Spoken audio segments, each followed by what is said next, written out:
Hello, my lovely people. I hope everyone has had a fantastic holiday break. I hope you've taken well deserved time with your family and friends and just did some things that you've always wanted to do.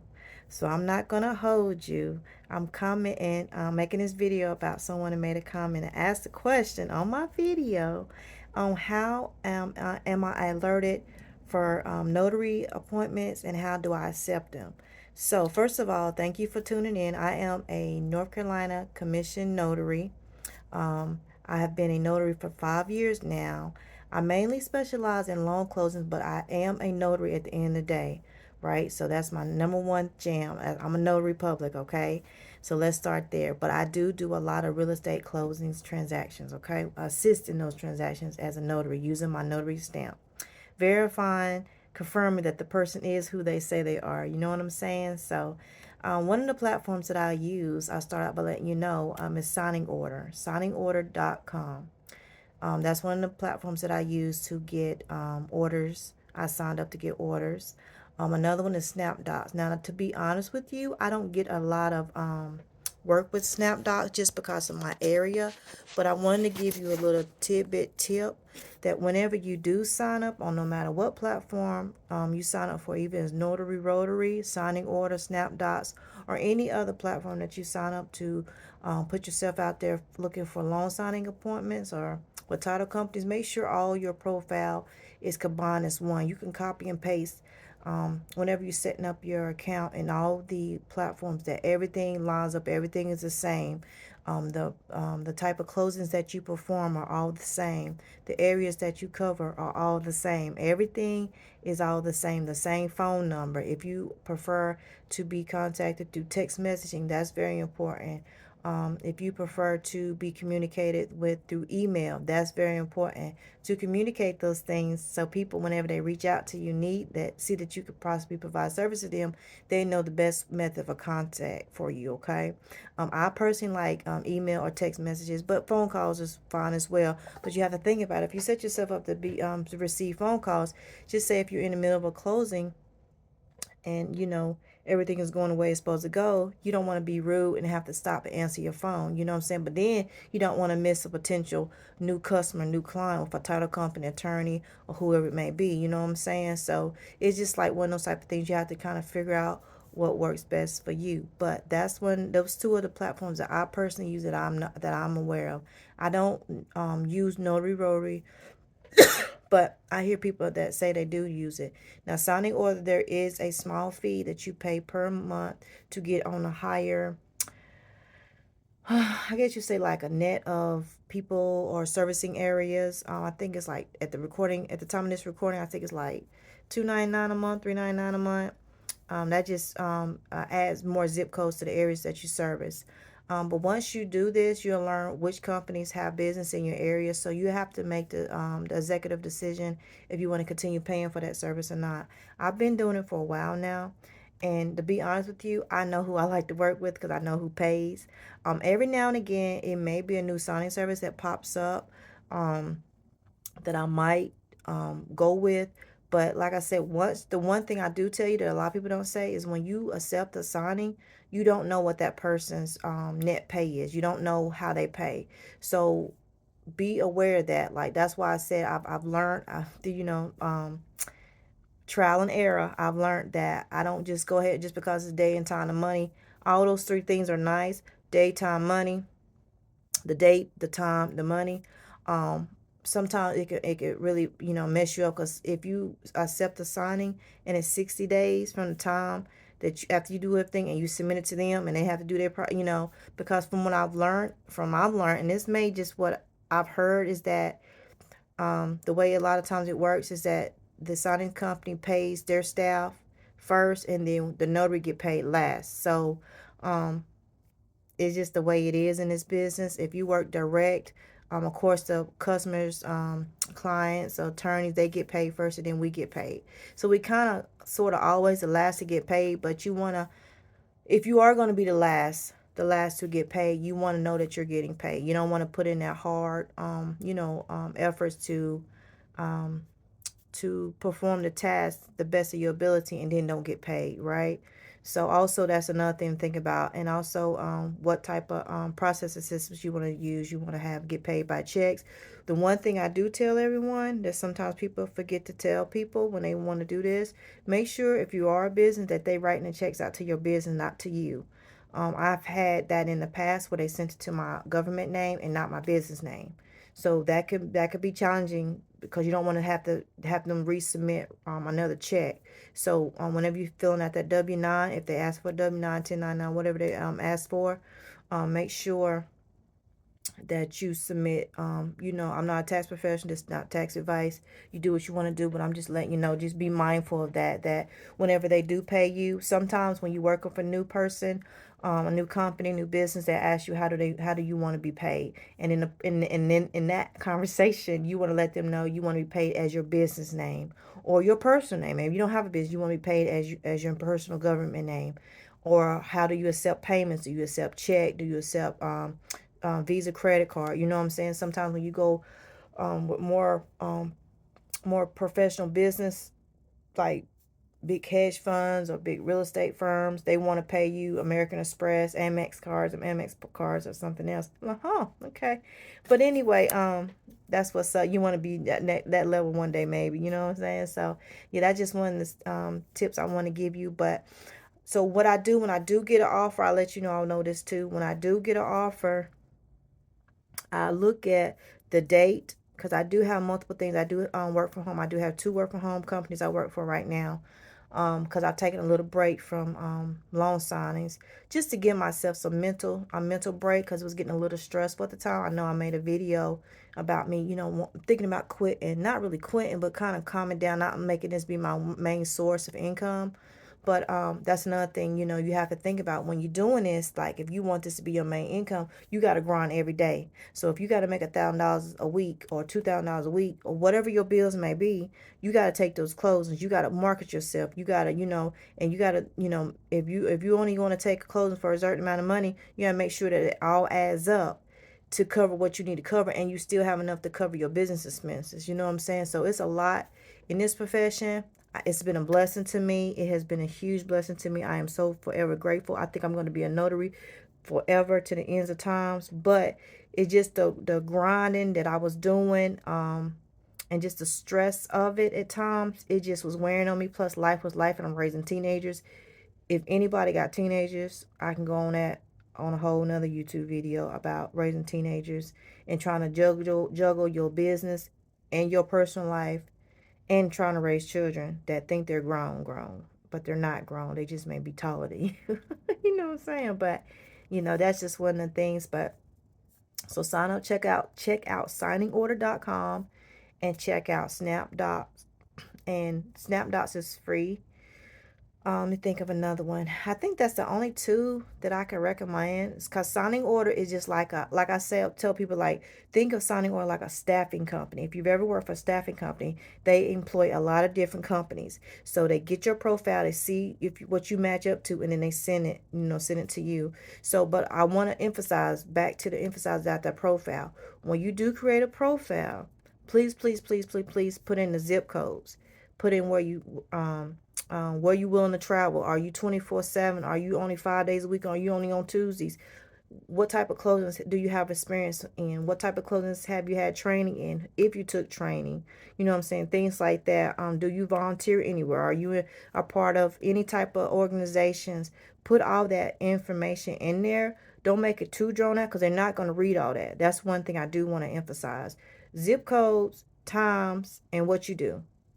Zip codes, time, and what you do is one thing I think that you should make sure you start your profile out with. Not about, oh, you've been in the banking industry for 15 years and, your mama, daddy, and them had a funeral home. No, just when people looking for a notary, they need a notary 3 hours ago or yesterday. So when they go onto these platforms, they're looking for the notary that fits all the credentials that they're looking for that particular closing right then and there. So that's what they're going to be looking for. So I just want to make sure I emphasize that and not go off what I'm trying to tell you that focus on. But yeah, signing order and snapdots.com. or 2 platforms that you can get started with, and you can't go wrong with those. And once you do, like I said, it's also based off what area you in. So just like I said, I don't get many dings off SnapDocs, but I do have another notary buddy here where I'm at in North Carolina. That's all they get. They never get anything on signing order. And it's kind of crazy because we literally about 20 minutes away from each other. But she gets a lot of stuff from Snap on. I'm like, well, who is the company? I asked her, because we talk. I'm like, who is the company? They must be marketing that to more of that area, because we have pretty much similar areas that we travel. I'm more, well, yeah, we do, because I'm more wide of person. She more like condensed, like, but she's not too condensed, but she is condensed. But anywho, maybe they also go off your address. So that's another thing, like your business address and your personal address. That's something that I didn't pick up on till a little bit later in this field. That when they're looking for a notary close by to where the signing location is, to cut down on a lot of confusion, my opinion is that they don't get a notary. Although your business may be here, but your physical address that you may be using or that you put on your W-9, they may be pinging off of that. So I don't know if that's really how they go at it, they look at it. But I've noticed that when I first got started, I would get a lot of notifications for notaries for appointments, like close to where I actually physically live, other than my business address. But then when you need documents mailed to you, they will mail them to my personal home. So because my business address, I don't have someone at the office all the time to, if the what I'm trying to say, if the package had to come overnight, like late night, sometimes it'd be 6 7, they're already closed, because I have a brick and mortar place where my physical address is, where I have all my mail delivered, and then I can have it. um I use Total Office, where I can have it mailed. It arrives there, and then they scan it and I can see what it is. And if it's anything important like a check or anything, I will go there and pick it up. But if it's just extra stuff, I then they mail it to me, to my personal home. But if I had loan, if the company was like, well, it's, you're going to be the second notary, you piggybacking off the first notary, we're going to have the documents mailed to you, they will mail them to my home, not my business address. So I hope that makes sense. But yeah, that's something else to think about too. So yeah, so that's just, a little bit about how to accept these orders, what I look at whenever I am, thinking about getting these orders. Do I have any special ringtones on my phone? No, pretty much every time my phone ding dong is something. So I check my phone. On because you hit select accept does not mean you're going to get the order, unfortunately. Sometimes they just have to sit it out, but they do have their preferred notaries. It's good to be the preferred notary, but then when you tell them no, sometimes that your name can get dropped down the list because they want you available. They want you ready and available. So be wary and cautious about wanting to be someone's preferred notary. Not to say life can't life, and you got things you got going on, but if you want to be someone's preferred notary, you're saying that you're willing to go and get it whenever they need it done. You feel me? So, I'm just being for real. That's my interpretation of being preferred notary. Y'all tell me what y'all interpretation is if when someone say they're your preferred, like you say, y'all, that's my preferred grocery store, or that's my preferred mechanic, or that's my preferred doctor. You want to go just to that particular person because they're your preferred. You know what I'm saying? So I hope that helps. But yeah, that's just, I'm just letting you know a little bit about getting this ball rolling. If there's something you want to do, I know it's something new. You're gonna be nervous. I was nervous. Sometimes I get still nervous, especially. Tell you this right quick. If I have a closing and I call the night before and I actually get the person on the phone and I can tell it's going to be kind of some stuff, I get nervous. I do get nervous. Let me give you an example of closing situation I had. I had got the closing last week. It came up on the board that they needed someone to close on this particular date, 5 days ahead. So I said, oh, cool. I didn't have anything on my calendar, and I said I could do it. And then the I still didn't have the documents. So I've been doing this long enough, y'all. Like a lot of times, the day before, it's not gonna go through. But always, always, always email, text everybody, the hiring company, the borrowers, everybody you need, the realtor, everybody, all forms of contact that you have, contact everybody. So anyway, so that morning I contacted a hiring party who had asked me to do this closing, and I didn't hear anything back. So I went on with my day. I had some field inspections to do, so I went on with my day. So around 10 o'clock that morning, I guess everybody was coming into the office, and I called the borrowers, and I was like, I'm just wanting to make sure we're still on for today. Because sometimes they'll contact the borrowers, a title lender, whoever will contact the borrowers and won't even tell the notary anything. So I contacted the borrowers. I'm like, we have a closing schedule for the day. Like, oh, yeah, yeah, that's right. So I'm just letting you know, I don't have the documents now. But I'm just letting you know, do you have, is anything going on with you? Because in case we need to push the time back. Because I wasn't available after 1 o'clock, to be honest with you. I had no availability because I had things I had to do. But I had made sure I had enough time for this closing. You're supposed to get they say 2 hours before the closing. So the closing was 2 o'clock. No, 1 o'clock. I called him at 10 o'clock. I started getting emails at 11 o'clock. They had apparently contacted their lender and let the lender know that I contacted them and told them that I didn't have the documents, for which is nothing wrong with that because it's all communication. Because like I told you, I had contacted the hiring party who contacted me hours and hours before through email, no calling, so they can't say they through email. Everything's through email. They got the message. They got the thread. Everybody that's CC to that thread got that thread. So they see the I, the notary, had reached out, wanting to know was it still closing, in case I left that part out in the story. So double back. Then all of a sudden my phone ding ding ding ding ding ding. Everybody's chiming in, the lender, title. Everybody chiming in, ding ding ding, the bar. They're trying to everybody dinging in. So that's how it really be. That's why I need a little break from this, because I'm just a notary. I don't draw up the papers. I don't know what the numbers are. I don't know what your financial situation is. I don't know what you're getting a refi selling. I don't know any of this. Sometimes that where the property is, we're not even signing at that property. That's something else. It's a whole bunch of stuff that go on with this. So, in that last email, they were saying, please let the borrowers know that, we're still waiting on some more documents to even get everything approved. So I'm the notary. I'm reading this email because everybody CCing everybody, and I'm like, that has nothing to do with me. That's not my place for me to call the bar and tell them that the lender or whoever is still waiting for some more documents to even approve this thing. You know what I'm saying? So I just said, I didn't say anything. I'm gonna be honest, I didn't say anything. I just read it because in case it had anything to do with me, you know what I'm saying? So it's just a lot to it.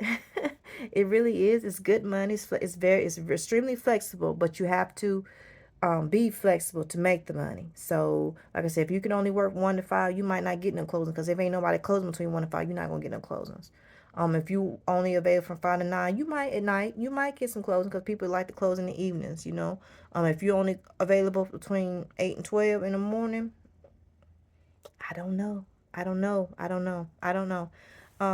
It all depends. It all depends. You might luck up. You might get that unicorn client that have everybody come in on certain days between 8 and 12, and that's when they close. You know what I'm saying?